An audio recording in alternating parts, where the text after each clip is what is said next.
My name is Karen Adams. I'm a Programme Manager for SmartSTEMs. SmartSTEMs was started back in 2015, where it grew from a CSR initiative from Seric Systems, which is our chief exec and founder's company. And it blossomed into a charity in its own right in 2016 with a mission of inspiring the next generation into STEM. Since then we have grown phenomenally with a core team, and we have been inspiring children all over the UK and Scotland into the great future of STEM. So we are at a school in Glasgow today to deliver our digital skills workshops to primary 5, 6 and 7 pupils, focused on enhancing those digital skills so they can use them within the classroom on their iPads and out with school, just kind of building on their overall knowledge of STEM as well. So we always start off our events with a conversation with a really inspiring STEM role model. So today we had James joining us, who works in the cybersecurity industry, and he came along virtually to talk about his job and his journey into STEM, followed by a wee Q&A session with the kids afterwards to get them thinking about how he can relate to them, and then vice versa as well. P5s are taking part in a workshop called Evolving Technologies. So that's all about how technology has changed through the years, talking about what changes they have witnessed. And then we had them designing an app all about climate change, because app development is a huge thing to be thinking about. There's a lot of digital skills used within that. And within that activity, they're working in groups, collaborating, communicating, building on their team working skills as well as their digital skills. I think for a lot of young people, they think of STEM as quite an academic, quite challenging subject, but there's lots of room for creativity within it, which is what our Evolving Technologies workshop did.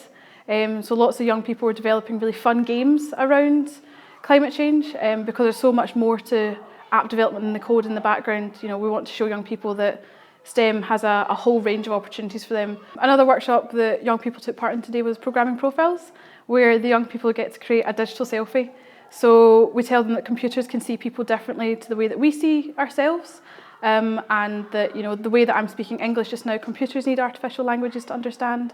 Even though it's all about coding, a lot of the young people today didn't really put their hands up when they said they liked coding. They thought it was difficult to begin with, but we want to change that mindset and show them that yes, it can be difficult, but there's plenty of room to learn from it and educate themselves and enhance those digital skills, and also have fun out of it as well. They created some really cool digital selfies at the end of it. See, rather than just sitting and getting a lecture, it's more interactive. You get to do the things, rather than just sitting and talking about it. You actually get to do it, you get to experience it. And also I really enjoyed hearing from James, because you could hear how he became doing all of his job and all of that, and how much he enjoyed it.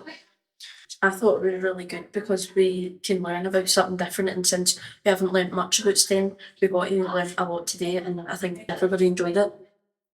I'm Jennifer McGee. I am a classroom teacher at Garrow Hill Primary, and I'm also one of the digital leaders at Garrow Hill, and I kind of help facilitate digital learning and learning through STEM.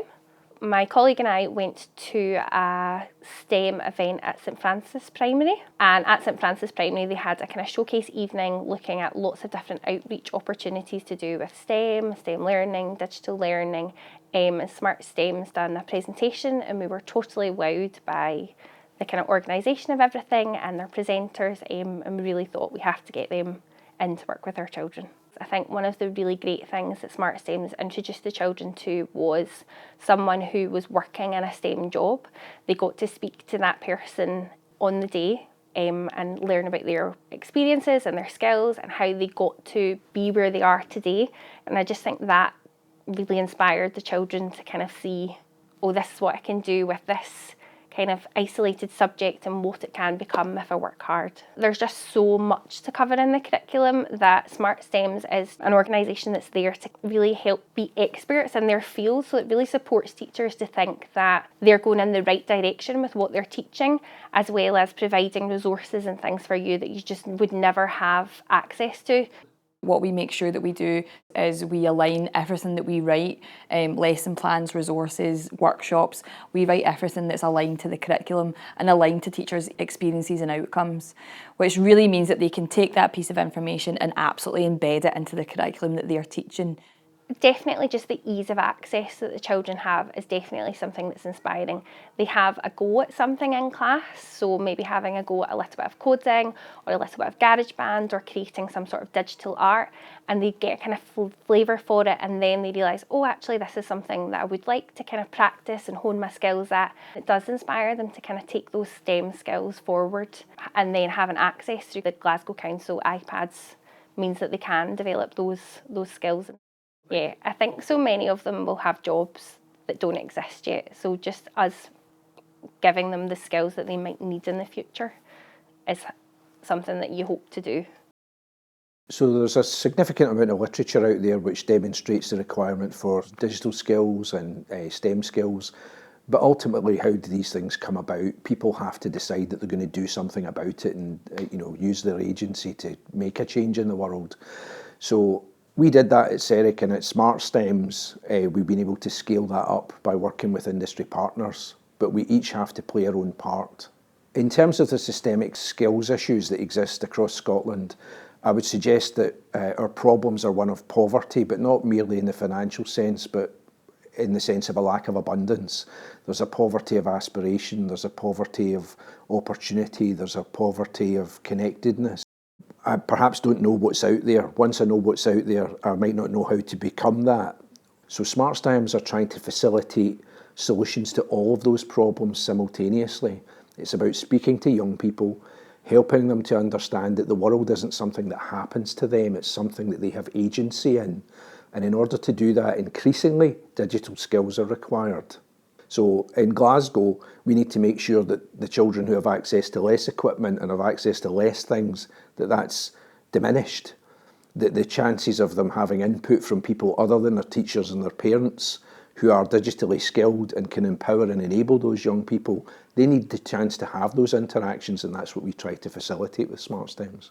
Central to the new and recently published digital strategy and the Council's economic strategy is an inclusive and equal digital economy.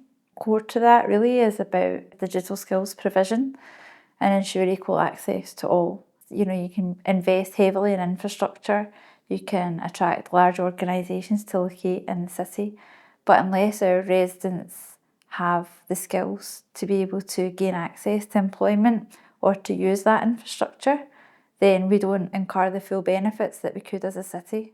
Working with the young people is the key to success in this, and it's something that a lot of other cities, not just in the UK but in Europe, don't do. We often focus on reskilling, which is a really important short-term measure to fill the skills gap. But if we want to make a difference over the long term, then the key to that really is working with young people from primary school age, exciting them and getting them enthusiastic about what digital technology can do, and really promoting that and selling it to them as a career. So this year we're focusing on primary school, but as well as primary school, we're focusing on high school S1 and S2 students, and we're running a pilot project in libraries where we're working with low or non-attenders from school, which has been really interesting to work with a different demographic of young people. Those young people are coming onto a library in their local area where we're running a 6-week programme and teaching them all about digital skills. At SmartSTEMs, we adhere to the notion that it takes a village to raise a child. And we are well aware that some of our communities have more opportunities than others, and there is more lived experience of the wider world in some communities than others. And it's incredibly important that role models and talented individuals from a wide range of businesses and sectors interact with some of these young people so that their aspirations and their goals can be broadened and raised. SmartSTEMs are aware of Glasgow's economic strategy and acutely aware of the digital skills initiatives, and we are pleased to play our part in underpinning that transition in the city to more enablement for more people and more skills.